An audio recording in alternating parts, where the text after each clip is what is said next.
A very good morning, class 8. I hope you all are good at home. Okay. So let's start today's class. So today's topic is construction of quadrilateral. आज मेरे topic है वो उसमें हम लोग construction करेंगे। किस चीज़ है कंस्ट्रक्शन? तो कंस्ट्रक्शन ऑफ क्वाड्रिलेटरल, यानी क्वाड्रिलेटरल का हम लोग आज कंस्ट्रक्शन करना सीखेंगे। ठीक है, तो सबसे पहले आप लोग को याद रखना है कि कंस्ट्रक्शन जब भी करेंगे तो उसके लिए कुछ कुछ चीज़ों की जरूरत होता है। जैसे कंपास का हमको जरूरत होगा, उसका प्रोटेक्टर का हमको जरूरत होगा, उसका हम लोग को स्केल या रूलर कुछ भी हम लोग बोल सकते हैं, उसके बाद हम लोग को पेंसिल का ज़रूरत होगा। और सबसे बड़ा चीज़ कि अगर हम लोग कंस्ट्रक्शन को सीखना तो उसके लिए ऑफलाइन क्लास ज़्यादा हम लोग के लिए बेटर होगा। ठीक है, फिर भी जहाँ तक हो सके हम लोग ऑनलाइन सीख सकते हैं, तो लेट्स ट्राई, हम लोग कोशिश करते हैं। तो जब कोई भी हम लोग कंस्ट्रक्शन करेंगे एक बात हमेशा दिमाग में रखिएगा कि जब भी हम लोग कंस्ट्रक्शन करेंगे तो एक रफ स्केच का होना बहुत जरूरी है। तो सबसे पहले जो भी क्वेश्चन है उसको एक रफ में बना लेंगे और रफ में बनाने के बाद फिर हम लोग कंस्ट्रक्शन करेंगे। ठीक है, तो सबसे पहले हम लोग रीड करते हैं क्वेश्चन को कि कंस्ट्रक्ट ए क्वाड्रिलेटरल, यानी हम लोग एक क्वाड्रिलेटरल ड्रॉ करना है। अब क्वाड्रिलेटरल का नाम क्या है? उसका नाम है ए बी सी और डी। ठीक है, और ए बी सी डी में देखिए कुछ वैल्यू दिया, जैसे ए बी दिया 4.2 सेंटीमीटर। ठीक है, बी सी को देखिए, बी सी है 6 सेंटीमीटर। उसके बाद सी डी देखिए, सी डी कितना दिया हुआ 5.2 सेंटीमीटर। उसके बाद ए बी है 5 सेंटीमीटर और एक डायगोनल दिया हुआ ए सी कितना 8 सेंटीमीटर, यानी यहाँ से 8 सेंटीमीटर का एक डायगोनल दिया हुआ। ठीक है, तो जब कभी भी हम लोग अब एक्चुअल में जब इसको कंस्ट्रक्ट करेंगे तो एक बात हमेशा दिमाग में रखिएगा कि जब कभी भी कंस्ट्रक्शन बनेगा उसमें बेस का बनना सबसे पहले जरूरी है। बेस पहले रहेगा, उसके बाद बाकी कुछ। ठीक है, सबसे पहले बेस बनेगा। तो यहाँ का बेस कितना 4.2, तो सबसे पहले स्केल का यूज करके आप 4.2 का एक लाइन ड्रॉ कर लीजिए। सपोज के लिए यहाँ ए बी हो गया 4.2 और हम 4.2 सेंटीमीटर का हम लोग एक बेस तैयार कर लिए।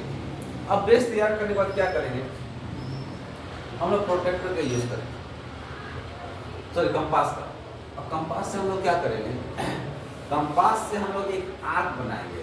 ठीक है, और वो आर्क के लंबाई सबसे पहले उसका लंबाई कितना होगा? 6।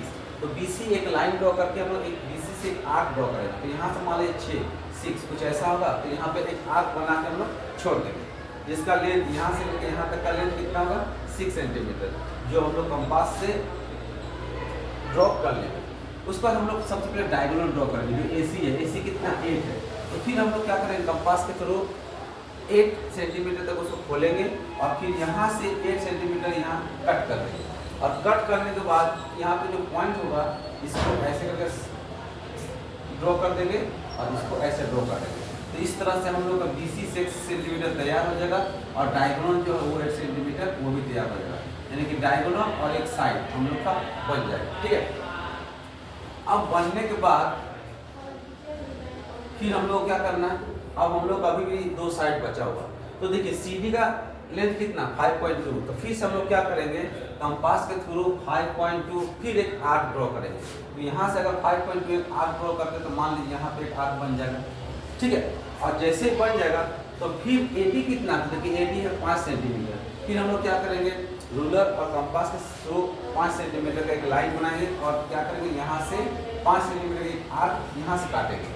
तो काटने के बाद देखिए यहाँ पे जो पॉइंट आएगा, फिर क्या करेंगे? इस लाइन को यहाँ से मैच करेंगे और इस लाइन को यहाँ से मैच करेंगे। इस तरह से हम लोग BC 6 और CD 5.2 मिल जाएगा और AB कितना हो जाएगा 5 सेंटीमीटर मिल जाएगा। तो इस तरह से कहीं ना कहीं हम लोग का फाइनल कंस्ट्रक्शन बनेगा। तो फाइनल कंस्ट्रक्शन बनाने से पहले हम लोग क्या करेंगे? एक रफ स्केच बना लेंगे, उसके बाद ही इसको हम लोग कंप्लीट करेंगे। उसके बाद हम लोग जैसे कंस्ट्रक्शन बना लेंगे तो फिर उसके बाद कुछ स्टेप्स है, ये स्टेप्स हम लोग को लिखना है। स्टेप्स कुछ बड़ा बात नहीं है, जैसे जैसे हम लोग करते जाएंगे वैसे वैसे हम लोग स्टेप्स लिखते हैं। मतलब 4 या 5 स्टेप्स हम लोग को लिखना है। ठीक है, तो आई होप जैसे तैसे भी हो आप लोग को समझ में आ जाएगा, शायद आ गया होगा आज का क्लास। तो देखिए, ट्राई कीजिए, अगर बनता ठीक है, तो फिर ऑफलाइन क्लास में हम लोग बारीकी से इस चीज़ को सीखेंगे। तब तक घर में रहिए और प्रैक्टिस कीजिए। Thank you.